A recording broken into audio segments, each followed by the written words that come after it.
नमो अरिहन्ताणं नमो सिद्धाणं नमो आयर्याणं नमो वज्रायाणं नमो लोहे सव्यसाहं। मङ्गलं भगवान् वीरो मङ्गलं गौतमो गणी मङ्गलं कुन्दकुन्दार्यो धर्मस्तु मङ्गलं सर्वमङ्गलमाङ्गल्यं सर्वकल्याणकारकं प्रदानं सर्वधर्माणां जयं जयतु शासनं सर्वव्यापी चित्रूप स्वरूपाय परात्मने सोपलब्धि प्रसिद्धाय ज्ञानानंदात्मने। प्रवचन सार की गाथा नंबर 93। इसमें यहां तक निकाल लीजिए।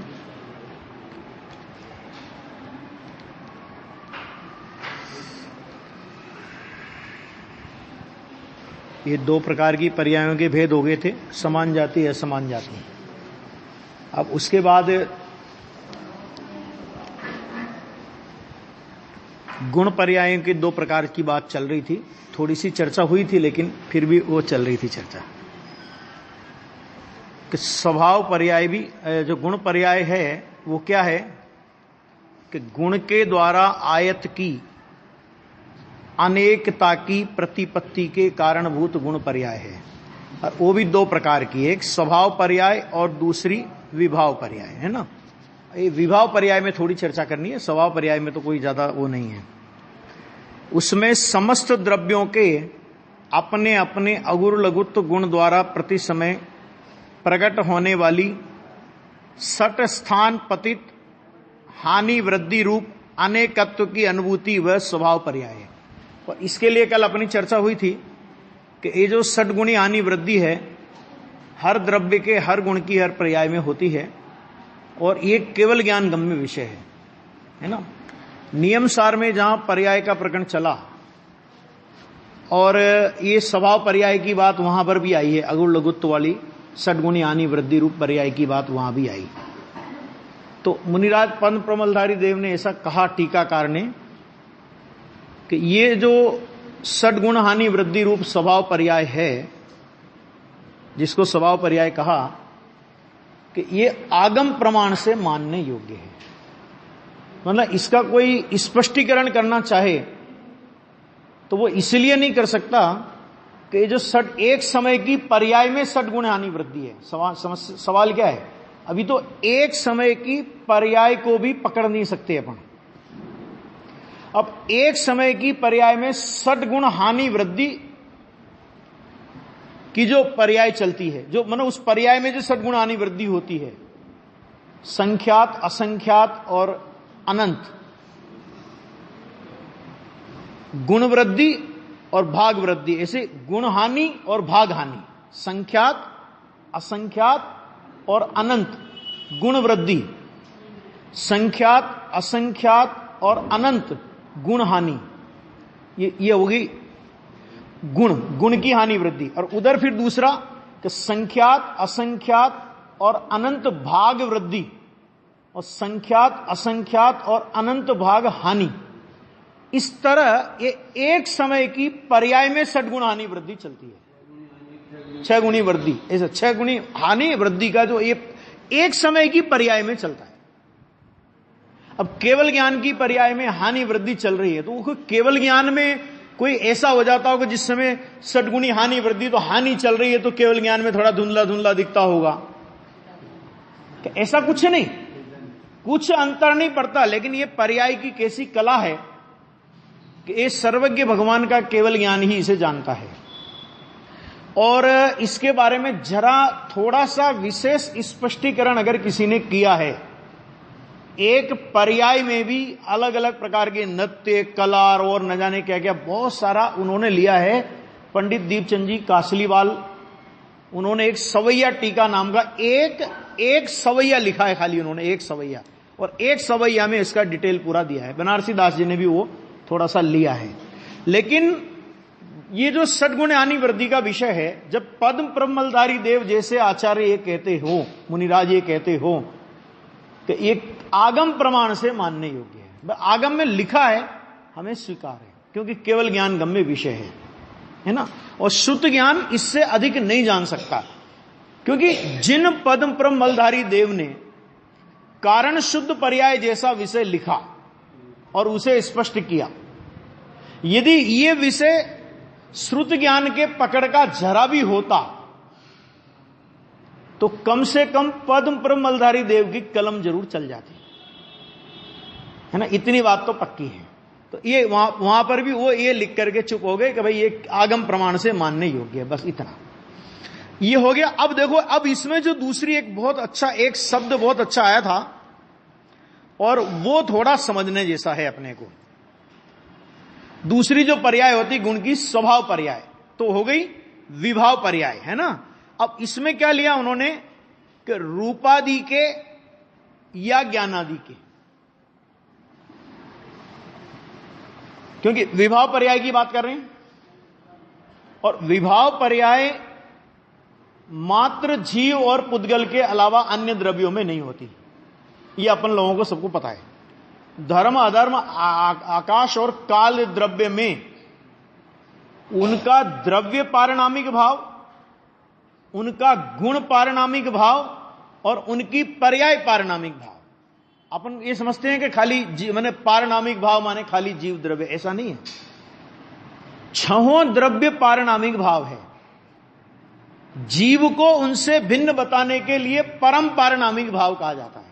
एक अपेक्षा, क्या कहा फिर से समझ लेना कि छहों द्रव्यों पारिणामिक भाव सभी द्रव्यों पर। पारिणामिक भाव माने क्या मतलब कि सहज स्वभाव। पारिणामिक भाव का मतलब क्या हुआ कि सहज स्वभाव, जिसमें किसी की अपेक्षा नहीं। तो सभी द्रव्यों का सहज स्वभाव है, वो पारिणामिक भाव है। अब जीव के पारिणामिक भाव को, तो क्योंकि आश्रय तो जीव के पारिणामिक भाव का करना है, तो छहों द्रव्यों से उसको भिन्न बताने के लिए उसको कहेंगे परम पारिणामिक भाव। एक तो ये अपेक्षा। दूसरा, जो जीव के चार भाव होते हैं पर्याय अपेक्षा से, उदय भाव, उपसम भाव, क्षोभसम भाव और क्षयिक भाव। तो ये जो ये जो नाम मिले इनको, उदय उपसम आदि जो नाम मिले हैं, कि ये नाम कर्म के उदय उपसम क्षय क्षोभसम की अपेक्षा से ये नाम मिले हैं, ठीक है ना। मतलब औदैहिक भाव किस अपेक्षा से नाम मिला कि कर्म के उदय की अपेक्षा से उस पर्याय को औदैहिक भाव कहा गया। कर्म के उपसम की अपेक्षा से औपशमिक भाव कहा गया। कर्म के क्षोभसम की अपेक्षा से क्षोभसम भाव कहा गया और कर्म के क्षय की अपेक्षा से क्षयिक भाव कहा गया। लेकिन हमारा प्रश्न ये कि ये तो निमित्त की ओर से दिया गया नाम है, तो उस पर्याय को निमित्त निरपेक्ष अगर हमें देखना हो तो फिर उसे क्या नाम देंगे।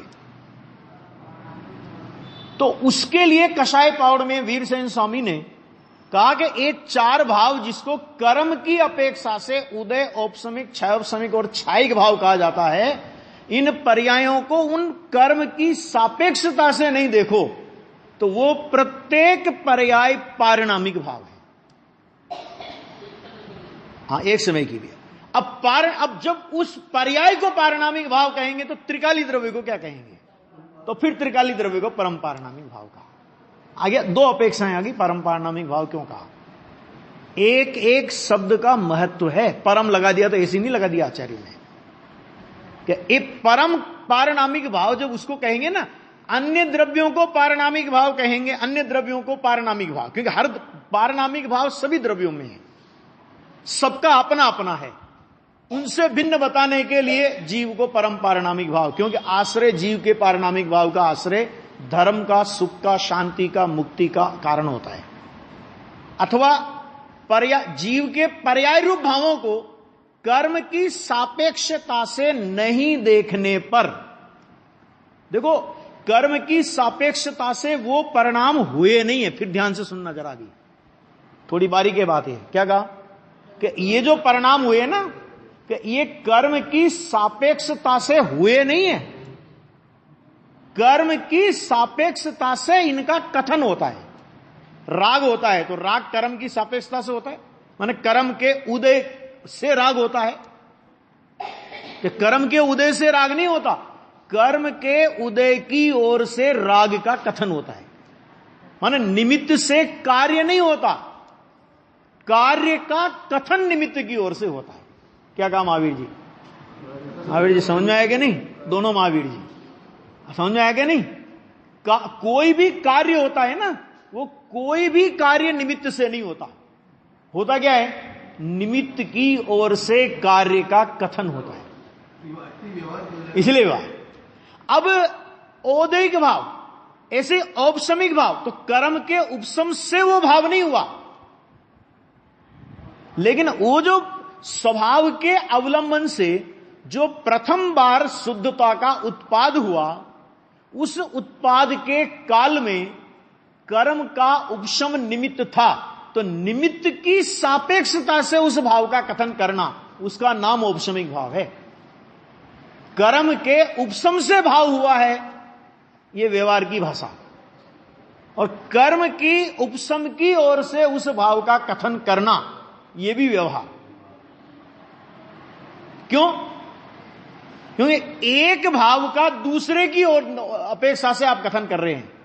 वो जीव का भाव है और उसका कथन किसकी ओर से कर रहे हो आप? कि पुद्गल की ओर से उसका कथन कर रहे हो। तो एक के भाव को दूसरे के भाव में मिलाना, इसका नाम व्यवहार है। और ऐसा ही मान ले तो ऐसे सिद्धांत से मिथ्यात्व है। ख्याल में आ गया नहीं आ गया? उभयवासी के प्रकरण में सब आया।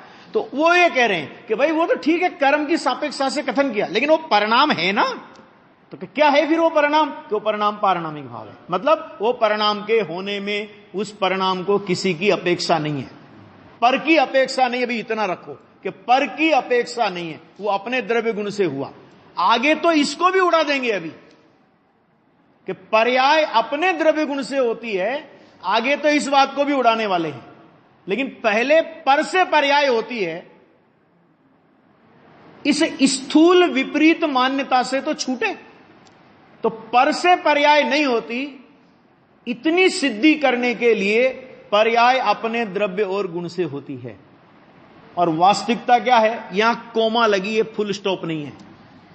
आगे चल के बात आ जाएगी कि पर्याय द्रव्य और गुण से भी नहीं होती, क्योंकि पर्याय उस समय का सत है। और ये अमृतचंद्र आचार्य की टीका में भी आएगा कि अन्य काल में वह असत होने से, ये शब्द का प्रयोग आएगा इसी अधिकार में।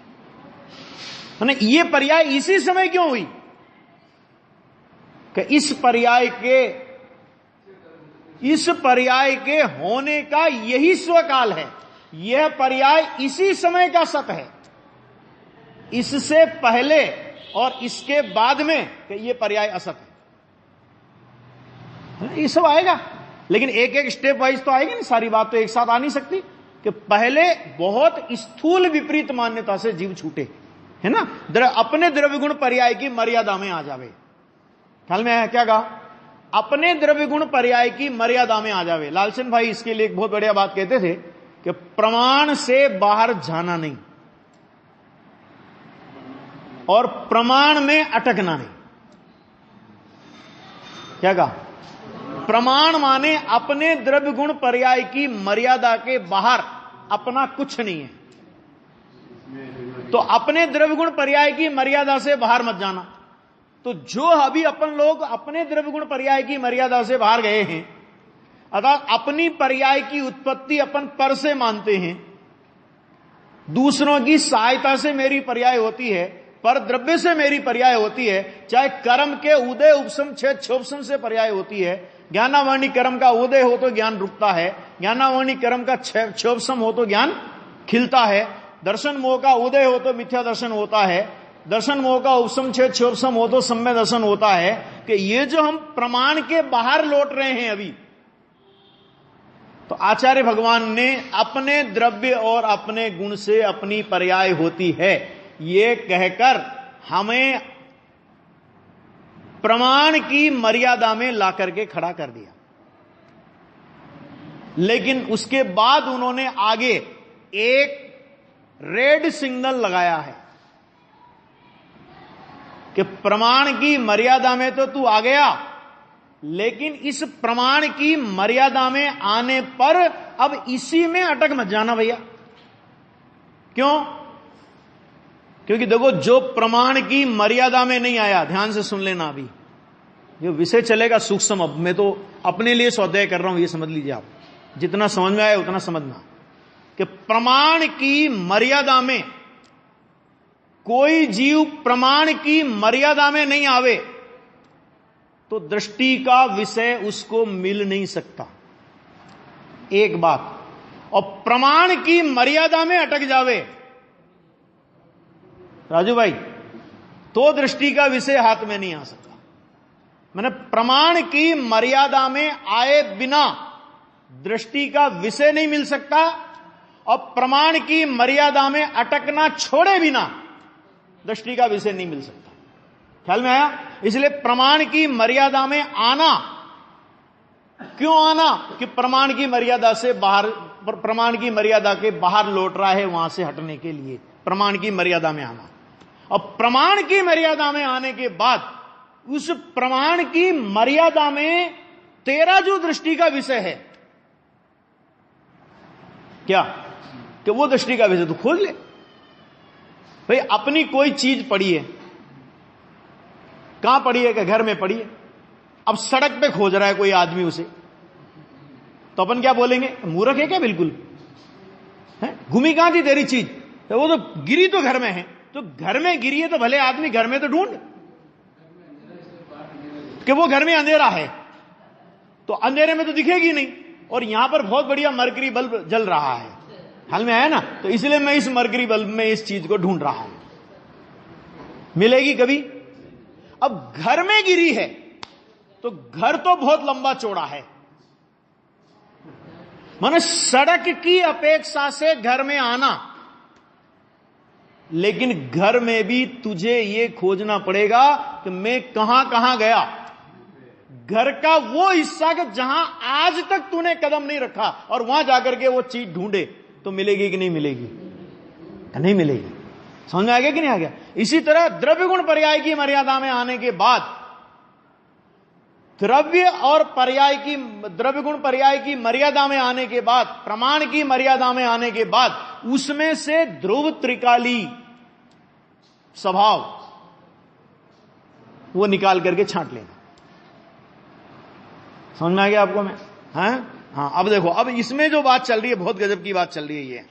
अब विभाव पर्याय के लिए बहुत गजब का शब्द प्रयोग किया है, वो जरा देखिए।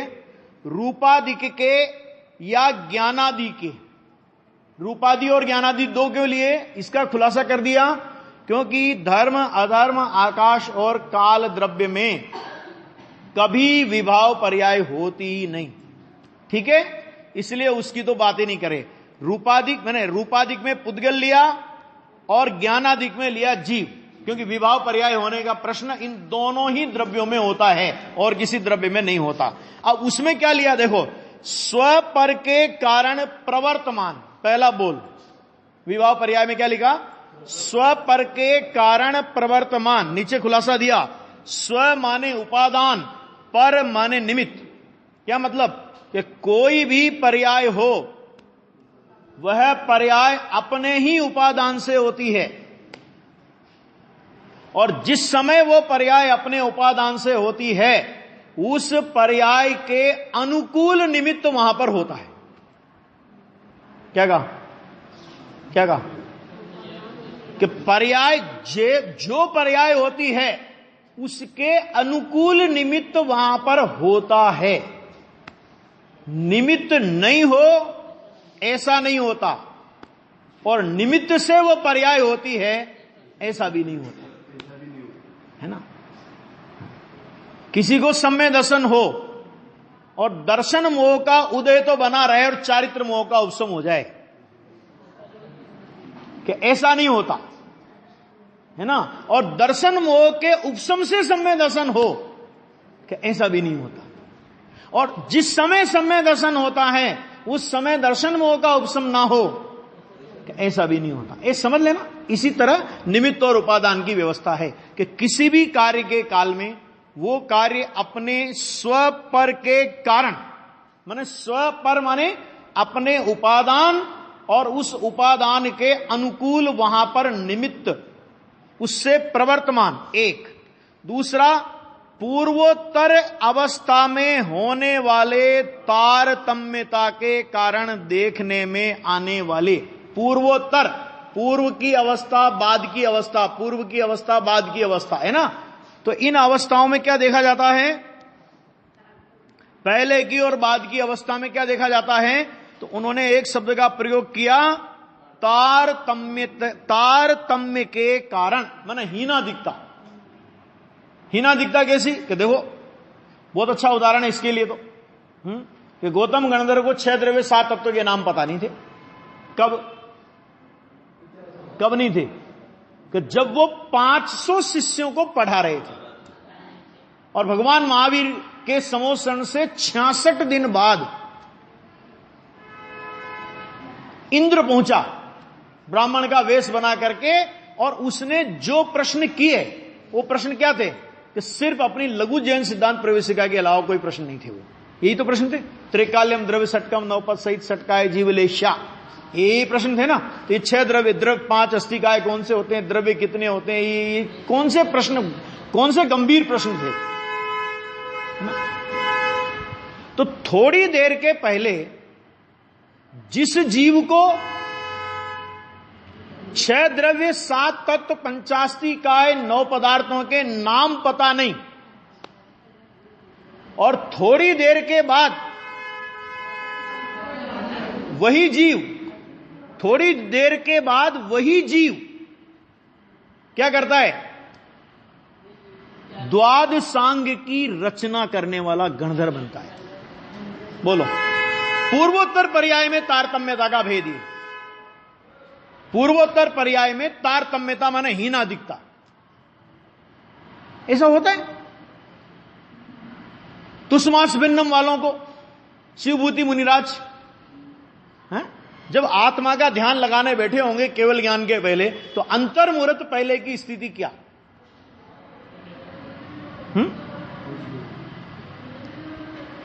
अंतर्मुहूर्त पहले की स्थिति क्या, कि अंतर्मुहूर्त पहले की स्थिति ये कि तुष्मास भिन्नम, मारुस मातुस, इतना ज्ञान था, और थोड़ी देर के बाद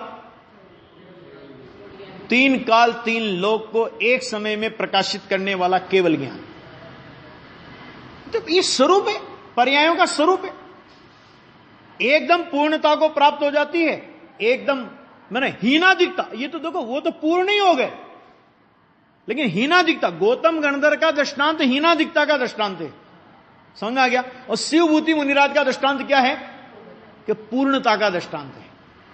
तो यहां अपने तारतम्यता की चर्चा चल रही है, क्योंकि विवाह पर्याय की बात करनी है ना, तो विवाह पर्याय में तारतम्य भेद लेना है। ख्याल में आ गया। तो उसमें क्या कहते हैं कि प्रवर्तमान पूर्वोत्तर अवस्था में होने वाले तारतम्य के कारण देखने में आने वाले क्या है, वे स्वभाव विशेष रूप अनेकत्व की आपत्ति। आपत्ति का मतलब आपत्ति, आ पढ़ना। तो क्या ये इसको क्या कहा यहां पे, स्वभाव विशेष रूप अनेकत्व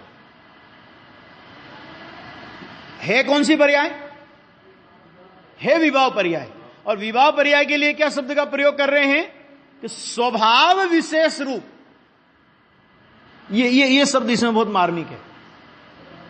और ये आपको एक प्रसंग पता होगा इसका। संवत 2013, विक्रम संवत 2013, जब पूज्य गुरुदेव श्री सम्मेद शिखर की यात्रा के लिए पधारे थे, संघ सहित 700-800 आदमियों का संघ था, और सम्मेद शिखर में गुरुदेव श्री जब रहे, तो उस समय वहां पर गणेश प्रसाद जी वर्णी थे ईसरी में, है ना।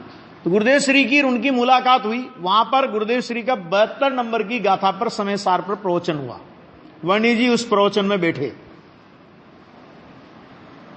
क्या ये देखो, मैंने एक और उसके बाद गुरुदेव श्री की वर्णी जी की अनेक विद्वानों के साथ में एक चर्चा हुई। वो चर्चा क्या हुई, कि सभी लोग ये मानते थे कि कर्म के कारण विकार होता है, और यदि तुम कर्म के कारण विकार होता है ये नहीं मानोगे, तो वो विकार आत्मा का स्वभाव हो जाएगा। गुरुदेव मना करते शुरू से कि नहीं, कर्म के कारण विकार होता है, ये जैन दर्शन की मान्यता नहीं है। कर्म के कारण विकार नहीं होता, विकार में कर्म का उदय निमित्त होता है, उससे किसी को इनकार नहीं, लेकिन कर्म के कारण विकार होता है ऐसा नहीं। तो वर्णी जी और उन विद्वानों की ओर से प्रश्न आया कि यदि आप कर्म के कारण विकार होना नहीं मानोगे तो विकार आत्मा का स्वभाव हो जाएगा। तब गुरुदेव श्री ने पंचास्ती काय की 62 नंबर की गाथा निकाल करके वर्णी जी को बताई कि ये देखो, पंचास्ती काय की 62 नंबर की गाथा में आचार्य क्या कहते हैं कि विकार का परिणाम भी अपने सट कारक की योग्यता से स्वयं कर्ता, स्वयं कर्म, स्वयं करण, स्वयं संप्रदान, स्वयं अपादान और स्वयं अधिकरण पर कारकों से निरपेक्ष अपने सट कारक के परिणमन से विकार होता है। कि कर्म के कारण नहीं मानोगे तो स्वभाव हो जाएगा। तब गुरुदेव श्री ने एक बहुत अच्छा वाक्य बोला था कि वह स्वभाव ही है। क्या मतलब? स्वभाव। अब स्वभाव शब्द कहते हमको, हमारी समस्या क्या है कि जैसे स्वभाव शब्द का प्रयोग आवे जिन वाणी में, तो अपन लोगों को या तो त्रिकाली ध्रुव स्वभाव याद आता है, और या स्वभाव माने निर्मल पर्याय अपने को स्वभाव दिखती है। वो तो स्वभाव है ही, उससे कौन इनकार करता है, लेकिन स्वभाव, स्वभाव माने अपना भाव, स्वस्य भवनम इति स्वभाव, ऐसा आता कि नहीं आता कि अपना भाव। तो ये राग भी उस समय की पर्याय की योग्यता में पैदा हुआ पर्याय का अपना भाव है, और पर्याय का अपना भाव होने से वो राग भी उस समय का, एक समय का स्वभाव है। घबराने की आवश्यकता नहीं। क्यों? क्योंकि पर्याय स्वभाव है वो, और वो पर्याय स्वभाव कितने समय का है? तो एक समय का है, अगले समय अगला। तो कोई घबराने की जरूरत नहीं कि स्वभाव हो जाएगा, कि स्वभाव है, हो क्या जाएगा, होने की क्या बात करते हो तुम। वो एक समय, वो विभाव भी उस समय का स्वकाल में स्वतंत्र अपनी योग्यता से पैदा हुआ भाव, स्वभाव, वो स्वभाव है। समझ में आ गया कि नहीं आ गया? ये 50, ये है प्रवचन सार, क्योंकि इसमें अभी आगे गाथा आएगी। मैंने कहा ना पहले ज्ञान प्रदान शैली है ये, तो ज्ञान प्रदान शैली में अपना द्रव्य गुण पर्याय विकारी का विकारी, उससे कोई मतलब नहीं है कि अपना द्रव्य गुण पर्याय वो सर्वस्व रूप से अपना है, उसमें पर का कोई हस्तक्षेप नहीं है। तो इसलिए उन्होंने कहा कि स्व पर के कारण प्रवर्तमान पूर्वोत्तर अवस्था में होने वाले तारतम्य के कारण देखने में आने वाले स्वभाव विशेष रूप अनेकत्व। स्वभाव विशेष माने क्या हुआ है? एक एक समय का उत्पाद वे, उत्पाद वे, उत्पाद वे, उत्पाद वे। ये उस समय की उस पर्याय का वो स्वभाव है। स्व माने निज का भाव है। पर्याय ने वो भाव किसी कर्म से उधार नहीं लिया है।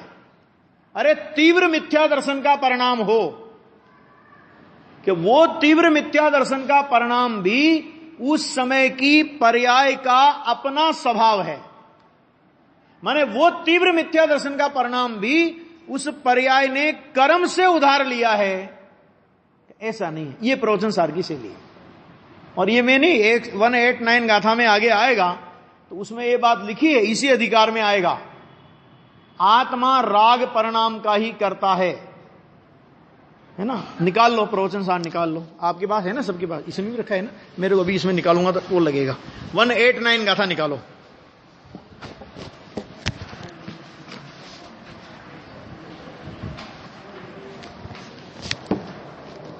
वन 189 गाथा में देखो, ये इस माने क्या शैली है प्रवचन सार की, देखो।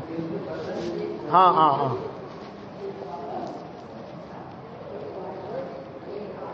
189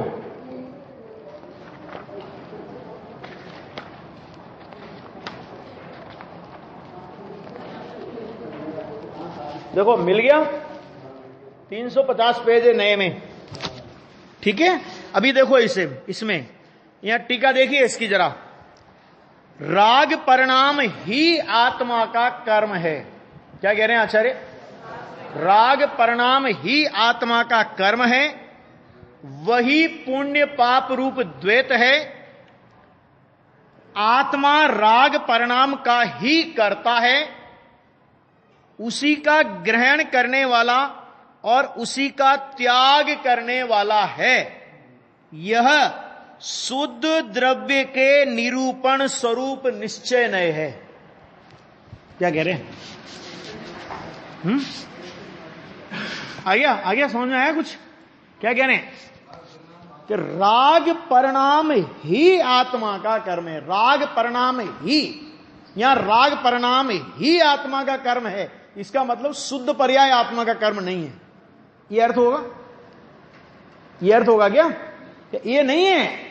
राग परिणाम ही आत्मा का कर्म है, ये उस अज्ञानी को समझा रहे हैं जो पुद्गल कर्म के या पुद्गल की क्रियाओं को आत्मा का कर्म मानता है। ख्याल में आ गया? किसको समझा रहे हैं? ज्ञानी को थोड़ी समझा रहे हैं ये बात।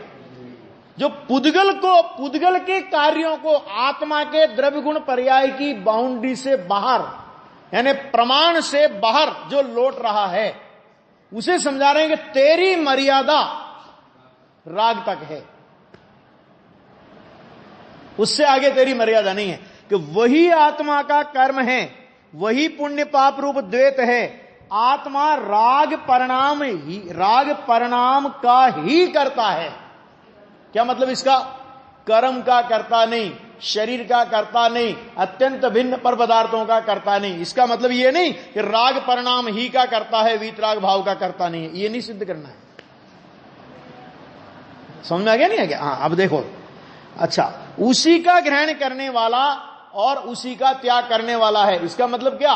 कि तू पर द्रव्य का ग्रहण नहीं कर सकता और पर द्रव्य का तू त्याग नहीं कर सकता। क्यों नहीं कर सकता? क्योंकि पर द्रव्य के त्यागोपादान शून्यत्व नाम की शक्ति तेरे में पड़ी है। और फिर क्या कह रहे हैं? यहां तक तो ठीक है, लेकिन उसके बाद क्या कह रहे हैं? यह शुद्ध द्रव्य का निरूपण स्वरूप निश्चय है। ये शुद्ध द्रव्य माने क्या? कि यहां वो शुद्ध द्रव्य माने वो त्रिकाली ध्रुव शुद्ध भाव में जिस त्रिकाली परम पारिणामिक भाव का वर्णन किया, वो शुद्ध, वो बात नहीं है। ये शुद्ध द्रव्य माने जिसमें पर की कोई मिलावट नहीं है। क्या कहा? अपनी विकारी पर्याय के अविकारी पर्याय दोनों को यहां शुद्ध में डालेंगे, शुद्ध द्रव्य में क्यों? शुद्ध द्रव्य माने क्या है यहां पर शुद्ध द्रव्य माने अपना द्रव्य गुण पर्याय। अब वो विकारी है कि अविकारी हो, बाद में निपटेंगे उससे, पहले पर से तो हटे।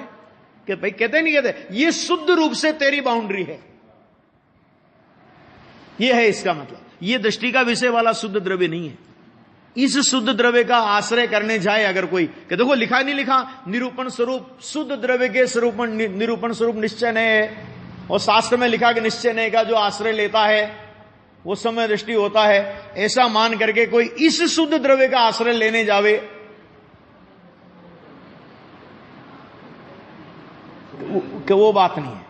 ये समय दर्शन के शुद्ध द्रव्य की बात नहीं है, ये त्रिकाली शुद्ध द्रव्य की बात नहीं है। ये पर से भिन्न और अपने द्रव्य गुण और विकारी अविकारी कोई भी पर्याय हो,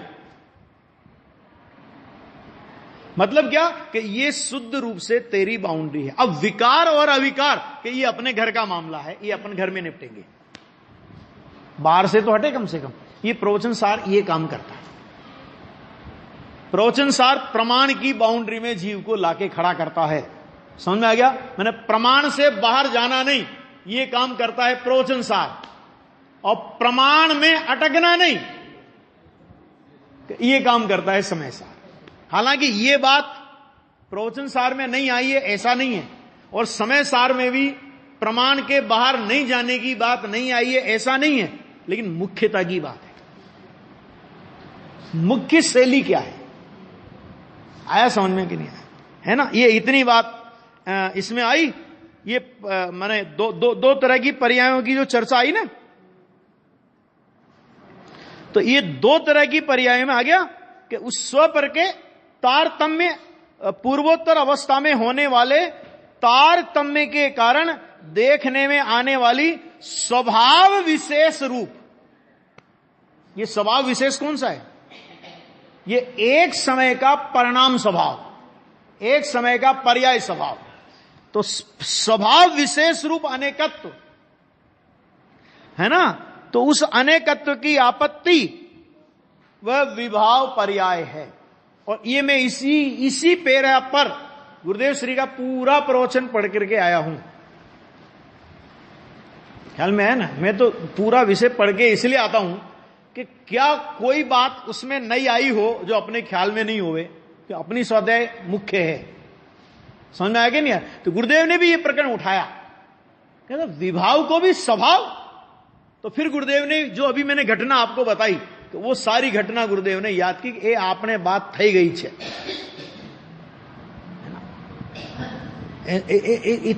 इतनी गंभीरता जैन दर्शन की, एक एक बोल की गंभीरता कितनी है, ये अपने को बहुत अच्छे से ख्याल में आना चाहिए। माने कहां किसके लिए शुद्ध का प्रयोग कर रहे हैं, कहां किसके लिए स्वभाव का प्रयोग कर रहे हैं। अभी एक बात और आएगी इसमें, आगे एक बात और आती है, वो भी सुन लो, इस प्रकरण से संबंधित है कि धर्म किसे कहते हैं। तो एक तो अर्थ हो गया कि संसार के दुखों से छुड़ा करके मोक्ष में ले जाए, और एक तो ये धर्म का अर्थ हो गया, है ना। और एक अर्थ धर्म का और होता है, वो प्रवचन सार में मिलता है कि माने धर्म माने वस्तु ने जिसे धारण किया। हाँ, वस्तु ने, स्वभाव नहीं, वस्तु ने जिसे धारण किया वो धर्म है। अब इसमें क्या कहना है, समझ आया? इसमें यह कहना है कि एक समय का मिथ्या दर्शन का परिणाम भी उस समय आत्मा ने धारण किया है, इसलिए वो उस समय का धर्म है। ये कहकर कहना क्या चाहते हो? कि ये कहकर के ये कहना चाहते हैं कि ये मिथ्या दर्शन तूने धारण किया है ना, तो जो तूने धारण किया उसको तू छोड़ सकता है। जो चीज तूने धारण की ही नहीं हो, ख्याल में आया कि नहीं आया? क्या कहा? बहुत ये मैं अपनी ओर से नहीं कह रहा हूं, ये गुरुदेव ने प्रवचनों में लिया। आगे आएगा, जब आएगा तो मैं और विस्तार से चर्चा करूंगा उस प्रकरण की, क्योंकि ये प्रकरण एक जगह मैंने लिया तो 3 दिन तक लोगों का माथा खराब रहा। तो मिथ्या दर्शन धर्म, अरे मैं क्या, धर्म का मतलब समझो राग धर्म, कि हम तो राग भाव में धर्म मानना, जिन मत में मिथ्यात्व का। मैंने कहा भाई साहब, वो राग भाव में धर्म मानना, मैंने वीत राग भाव रूप धर्म, मोक्ष मार्ग रूप धर्म मानने का नाम मिथ्या दर्शन है। और वस्तु ने इस परिणाम को धारण किया, धारयति इति धर्म। नहीं है, कर्ता की व्याख्या नहीं आती दो तरह से। कर्ता की व्याख्या दो तरह से नहीं आती कि एक कर्तृत्व बुद्धि, जिसकी कर्तृत्व बुद्धि पड़ी है उसे कर्ता कहते हैं, और एक यह परिणमति सकर्ता। ख्याल में आया? अज्ञानी को राग का कर्ता क्यों कहते हैं? कि अज्ञानी को राग का कर्ता इसलिए कहते हैं उसकी कर्तृत्व बुद्धि पड़ी है, और ज्ञानी को राग का कर्ता क्यों कहते हैं? कि यह परिणमति सकर्ता। कर्तृत्व बुद्धि की अपेक्षा से ज्ञानी राग का कर्ता नहीं है ना। तो कहां क्या व्याख्या आचार्य देव करना चाहते हैं? वो धर्म का मतलब वो अकेला धर्म का मतलब सब जगह मोक्ष मार्ग रूप धर्म, ये नहीं। धर्म माने जो धारण किया जाए। तो एक समय का मिथ्यात्व, एक समय का राग, एक समय का पुण्य, एक समय का पाप, बोलो वो आत्मा ने धारण किया है कि नहीं किया है? पर्याय में, पर्याय अपेक्षा से धारण किया है कि नहीं किया है? तो धारण किया है ना, तो वो धर्म है उसका, उस समय का। तो क्या करें कि धारण किया है ना, इसलिए तू उसे छोड़ सकता है।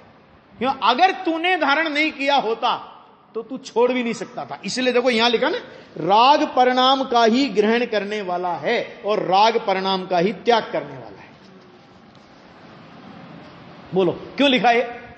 ग्रहण करने वाला क्यों लिखा, त्याग करने वाला क्यों लिखा? कि अरे तू ग्रहण करने, अगर तूने राग परिणाम को ग्रहण नहीं किया होता पर्याय अपेक्षा से, एक समय के लिए अगर तूने राग परिणाम को ग्रहण नहीं किया होता तो तू छोड़ने का अधिकार तेरे को कैसे? जो चीज तूने ग्रहण ही नहीं की तो उसको छोड़ने का अधिकार तुझे कैसे? माने जैसे पर द्रव्य को, ध्यान से सुनना, कि जैसे पर द्रव्य को आत्मा ने ग्रहण नहीं किया, इसलिए मैं पर द्रव्य का त्याग करता हूं, यह मान्यता मिथ्या दर्शन कहलाती है। क्या कहा? क्या कहा? पर द्रव्य का ग्रहण नहीं किया, इसलिए पर द्रव्य का मैं त्याग कर सकता हूं। ग्रहण करने की बात तो छोड़ो, पर द्रव्य का मैं त्याग कर सकता हूं, मैंने पर द्रव्य का मैंने त्याग किया, कि यह मान्यता मिथ्या दर्शन क्यों कहलाती है? क्योंकि तूने पर द्रव्य का ग्रहण नहीं किया। अगर इसी तरह तूने एक समय की पर्याय अपेक्षा से एक समय के लिए राग को ग्रहण नहीं किया होता, पर्याय अपेक्षा से, तो फिर तू मैं राग का त्याग करता हूं, कि तेरा ये मान्यता ये मिथ्यात्व की कोटि में जाती। आएगा नहीं है समझ में? न्याय है इसके पीछे, है ना? क्यों? क्योंकि अरे भाई, दोष अपना जानोगे तो दोष को मिटाने का प्रयत्न करोगे ना, और अपना दोष मानोगे ही नहीं तो छोड़ने का अधिकार कैसे है ना? तो राग का कर्ता भी कहा हो तो वहां राग का धारण करने वाला भी कहा हो, वहां भी राग के पोषण का प्रयोजन नहीं है। वहां भी प्रयोजन क्या है? कि तूने धारण किया, तूने ग्रहण किया, इसलिए इसका त्याग करने का अधिकार भी तेरे हाथ में सुरक्षित है। और तूने ग्रहण नहीं किया होता तो कि तू त्याग करने का भी अधिकारी नहीं होता। मतलब तेरे को कभी वीतरागता भी नहीं होगी। आया कि नहीं है? कोई भी कथन ले आओ ना जिनवाणी का, तो कोई भी कथन, 4 तरह की विवक्षा आती है जिनवाणी में राग की। राग किसका? उन्होंने कहा कि आत्मा और पुद्गल दोनों का, निमित्त नैमित्तिक संबंध। राग किसका? दूसरी विवक्षा आई जीव का। राग किसका? तीसरी विवक्षा आई पुद्गल का। राग किसका? चौथी अपेक्षा आई कि न जीव का न पुद्गल का राग की उत्पत्ति नहीं है। हम तेरे को क्या उत्तर दें? ये 48 नंबर की गाथा है व्रत द्रव्य संग्रह की। शिष्य ने प्रश्न किया कि महाराज ये बताओ कि राग किसका है? तो फिर उन्होंने 4 उत्तर दिए कि साहब हम तो बिल्कुल घबरा गए कि अच्छा बताओ बेटा मां का है कि बाप पिताजी का है? बोलो है? मैं देता हूं ना, उत्तर देता हूं, आपको चिंता क्यों कर रहे हो? कि जब वो मां के ससुराल में हो तो पिताजी का कहलाता है, और पिताजी के ससुराल में हो तो मां का कहलाता है। नहीं आया समझ में? नहीं आया समझ में? है?